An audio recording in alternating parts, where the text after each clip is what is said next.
करून हिंदू हृदय सम्राट माननीय बाळासाहेब ठाकरे, मासाहेब मीनाताई ठाकरे यांना विनम्र अभिवादन। आज ज्यांच्यामुळे महाराष्ट्र गाजतंय, महाराष्ट्रात विविध कामं होत आहेत आणि शिवसेनेक ओढला जातोय, आजही एका आमदाराचा प्रवेश आहे। असे आपले लोकप्रिय मुख्यमंत्री एकनाथजी शिंदे साहेब, व्यासपीठावर उपस्थित असणारे शिवसेनेचे प्रदोत, ज्यांच्याबरोबर रायगड जिल्हा संपर्क प्रमुख म्हणून मी काम केलं, असे आमचे भरतशेठ गोगावले, लोकसभा संपर्क प्रमुख संजय मशिलकरजी, आनंद जाधव, माझे शेजारी नगरसेवक उपेंद्र सावंत खूप लकी आहे। आम्ही सगळ्या नगरसेविका आहोत, सगळे महिला वोट झाले, एकच जेंट्स वोट झाला आणि तिकडे आमचे उपेंद्र नगरसेवक आहेत। ते आमचे उपेंद्र व्यासपीठावरील सगळ्यांची नावं घेत नाही, पण हे आमचं व्यासपीठ हे सगळं तुडुंब भरलेलं आहे। असे सर्व मान्यवर उपस्थित बंधू आणि भगिनींनो, आता आमच्या आनंद जाधव यांनी सांगितलं की आपण निर्धार करतोय। कसला निर्धार करतोय तर 10 वर्षात जो आपला बोकंडे बसलाय, काही काम केलेलं नाही, फक्त उद्घाटन करायचं काम करतोय। खरं तर यांना लाज वाटली पाहिजे। जे नगरसेवक आम्ही दोघे जण जेवढं काम केलंय तेवढं काम ह्या विधानसभेमध्ये आमदारांनी सुद्धा केलेलं नाही आणि म्हणूनच आम्ही 1 वर्षानंतर 1 वर्ष थांबलो, पण ह्या माणसाने आम्हाला संपवण्याचा विडा उचलला। जसा तावजे गोडुले 4 वेळा या विभागाचे नगरसेवक होते, त्यांना ह्या माणसाने संपवलं आणि तसाच आम्हाला दोघांना सुद्धा संपवायचा विडा उचलल्यामुळे 1 वर्षानंतर आम्ही हा निर्णय घेतला की जर कोण आपल्याला संपवत असेल तर त्याला संपवायचा आपण सुद्धा प्रयत्न करायला पाहिजे, कारण त्यांचे शत्रू भरपूर आहेत। गुरुमीची भाषा, मगरुरी, माज हे सगळं एकत्रित त्या एका माणसामध्ये। आज तो महिलांना काही काही बोलतो, अरे जरी काही महिला असले ना तर तू काय राम नाहीयेस, पण तुला मात्र वनवासात ही विक्रोळी विधानसभा नक्की पाठवणार हा माझा विश्वास आहे। पाठवणार की नाही? कारण ह्या माणसाकडे उद्धटपणाशिवाय काही नाही। एकही विधायक काम केलं नाही, म्हणूनच तो फक्त गद्दार आणि 50 खोके बोलतो। अरे सांगण्यासारखं कामच नसेल तर तो बोलणार काय? एक तरी विधायक काम त्यांनी विक्रोळी विधानसभेत दाखवावा, नाहीतर आम्ही सांगतो माझी सीबीएसई शाळा, महापालिकेचा भूखंड टागोरनगरला असलेला मुंबईतली पहिली सीबीएसई शाळा मी त्या भूखंडावर बांधली। त्याच्यानंतर बाजूला ब्रिज बांधून घेतला, 6 माळ्याचा पार्किंग लॉट चालू करून दिला आणि शेठ त्या ठिकाणी विक्रोळीचा काही भाग माझ्याकडे येतो, टागोरनगर, तिथल्यापासून माझ्या कांजूर भांडूपर्यंत 35 रोड केले, 35 रोड। आणि आज माझ्याबरोबर 500 सव्वा 500 रिक्षावाले माझ्याबरोबर आले, कारण या बाबा कदम आणि ह्या सुनील राऊत यांनी त्यांना इतका त्रास दिला। मी कुणाकडे गेले नाही, पण रिक्षावाले माझ्याकडे आले आणि ह्या रिक्षावाल्यांना न्याय देण्यासाठी सुद्धा हा मी पक्षप्रवेश केलेला आहे। 2 वर्ष माझं काम रस्त्याचं थांबून ठेवलं होतं, आमदार माझा, पण माझीच कामं व्हायला देत नव्हता। 2 वर्ष रस्त्याचं काम बंद केलं, एक पाणपोळी बांधायला घेतली, तिकडे बाबा कदमने येऊन, मी तेव्हा तिकडेच होते, पाणपोळीचं काम चालू केलं, त्या ठिकाणी येऊन बाबा कदमने मला शिव्या घातल्या, तरी सुद्धा आमदार त्याला एका शब्दाने बोलायला तयार नाही, एका शब्दाने विचारलं नाही। अरे त्या चांगलं काम करतायत, माझ्या रिक्षावाल्यांसाठी, माझ्या कांजूरच्या नागरिकांसाठी पाणपोळी बांधत होते, तिथे विरोध। त्यानंतर त्या ठिकाणी एसी टॉयलेट बांधून दिला रिक्षावाल्यांसाठी, नागरिकांसाठी। रिक्षावाले वळले, बाबा कदम अध्यक्ष होता, पण मी असं नाही म्हटलं की बाबा कदम अध्यक्ष आहे तर मी रिक्षावाल्यांचं काही काम करणार नाही, मी केलं। ज्या ठिकाणी दातार कॉलनीत मला खूप कमी मतदान झालं होतं, पण त्या ठिकाणी सुद्धा 9च्या 9 रस्ते केलेले आहेत। आज सांगताना आनंद होतोय, आमच्या 2 दिवसापूर्वी आमच्या उपेंद्र सावंत यांनी होम मिनिस्टरचा कार्यक्रम घेतला होता, 700-800 महिला त्या ठिकाणी होत्या, कारण उपेंद्र सावंत त्या ठिकाणी त्या भगिनीशी चांगल्या पद्धतीने वागतोय आणि म्हणून आज त्यांना तो परत कार्यक्रम या रावणाला तिकडे घ्यावा लागतोय। हे उपेंद्र सावंत तुमच्या कामाची पोचपावती आहे।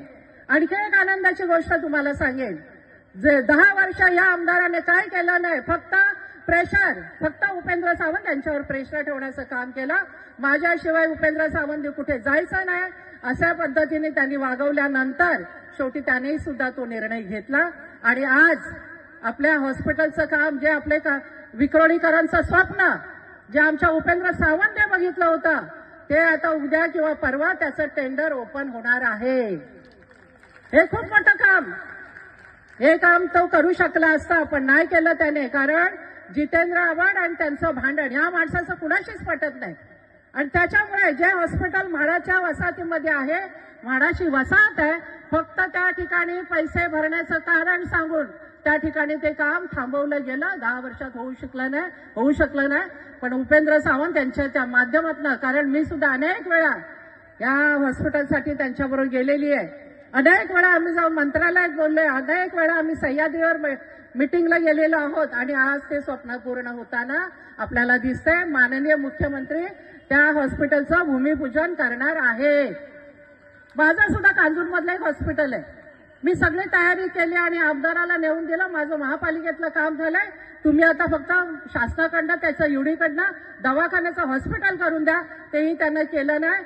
पण सप्टेंबरच्या 22ला माननीय मुख्यमंत्री एकनाथ शिंदे साहेबांनी त्या हॉस्पिटलला मंजुरी ते पास केलं. जे दवाखाना होतं ते युडीकडनं ते पास करावं लागतं जर दुसरा बदल करायचा असेल तर. आणि ते त्या ठिकाणी त्यांनी दवाखान्याचं हॉस्पिटल केलं. आणि त्याचं सुद्धा टेंडर आता ह्या 2-4 दिवसात निघणार आहे. माझे मुस्लिम बांधव 10 वर्ष त्या आमदारांच्या मागे आहेत, आम्हाला कब्रस्तान द्या, आम्हाला कब्रस्तान द्या. पण काही कुठे केलं नाही. पण आता मी मात्र त्याच्यासाठी भांडते. मी त्याच्यासाठी वारंवार त्या ठिकाणी मीटिंग लावते. आणि ते सुद्धा कब्रस्तानचं काम आपलं होणार आहे. आणि मी जे बोलते ते करते, पण नाही बोलत ते सुद्धा मी करते. आणि म्हणून माझ्या विभागात तुम्ही माझा टागोर नगर थोडासा जरी भाग असला तरी सुद्धा त्या ठिकाणी माझं काम चालू आहे. आजही स्मशानाचं काम चालू आहे. स्मशानाचं सुशोभीकरणाचं काम तिकडे चालू आहे. आम्हाला काम सांगायची गरज नाहीये. जे डोळ्याला दिसतं ते आम्ही काम करतो. पण या आमदाराला डोळ्याने काही दिसतच नाही. त्याच्या कारच्या काचाच खाली येत नाही. लोक हात करतात, त्याचा हात कधी लोकांना दिसत नाही. अशा निष्क्रिय आमदाराला घरी बसवायचंय आणि म्हणून हा निर्धार मिळावा. आज विक्रोळीला आमचे दादा पांगारे पहिल्याच भेटीमध्ये मला असं वाटलं खरंच माझा पाठीराखा भाऊ मला भेटलाय. जेव्हा त्यांची नेमणूक झाली त्यावेळेला दादा भेटायला आले. दादांच्या माध्यमातून हा मेळावा होतोय. पाठीशी खंबीरपणे उभे राहणारे दादा पांगारे यांना मी धन्यवाद देईन की त्यांनी आपल्याला ह्या सगळ्यांना या ठिकाणी एकत्र आणलंय. आणि अशाच कार्यक्रम आपण ह्या विधानसभेमध्ये करणार आहोत. कारण ह्याला रावणच बोलायचं आता. तो बायकांना काही बोलतो. पण ह्या रावणाला आपल्याला गाडायचं आहे. आणि हाच निर्धार आपण सगळ्यांनी करूया. आपल्याला भरतशेठ प्रतोद त्या 4 वेळा आमदार झाले, 4 वेळा. आणि 4 वेळा होऊन सुद्धा त्यांना कुठलं मंत्रीपद त्यांना दिलं नाही. आम्ही गेलो होतो त्यांच्यासाठी. कोणाकडे गेलो होतो आम्ही? शिंदे साहेबांकडेच गेलो होतो. 4 वेळा निवडून येणारा माणूस का देऊ नये? ग्रामीण भागात शिवसेना रुजवतायत, शिवसेना वाढवतायत. अशा लोकांना तुम्ही आमदार करणार नाही? तुमच्या मुलाला करणार? ज्यांना काहीच माहित नाही त्याला तुम्ही आमदार मंत्री करणार? आणि मग शिवसैनिकांनी काय करायचं? शेवटी या 40 आमदारांनी निर्णय घेतला. आपल्याला जर अन्याय होत असेल तर त्या ठिकाणी बाहेर पडणं. आणि एकनाथ शिंदे साहेबांवर जो विश्वास त्यांनी दाखवला त्याला विश्वासाला तडा शिंदेसाहेब जाऊ देणार नाहीत. महिलांसाठी खूप बोलण्यासारखं होणार. तर वेळ आपल्याकडे फार कमी आहे. अजून माझ्या नंतर 2 वक्ते आहेत. म्हणून मी पुन्हा एकदा तुम्हाला सगळ्यांना विनंती करेन, येणाऱ्या निवडणुकीमध्ये पहिल्यांदा लोकसभा लागते. लोकसभेला आपल्याला खासदार बीजेपीचा युतीचा आपल्याला निवडून द्यायचा आहे. त्यानंतर येईल ती विधानसभा. त्यावेळेला सुद्धा आपण अशाच जोशात अशाच ह्याच्यात काम करून पुन्हा एकदा महाराष्ट्रावर भगवा झेंडा फडकवायचा एवढी विनंती करते. आणि इथेच थांबते. जय हिंद, जय महाराष्ट्र. देश विदेशातील प्रत्येक घडामोडींचे लाईव्ह अपडेट मिळवण्यासाठी आता साम टीव्हीच्या सर्व सोशल मीडिया प्लॅटफॉर्मला लाईक, फॉलो आणि सबस्क्राईब करा. तसंच सर्व नोटिफिकेशनसाठी बेल आयकॉन प्रेस करायला विसरू नका.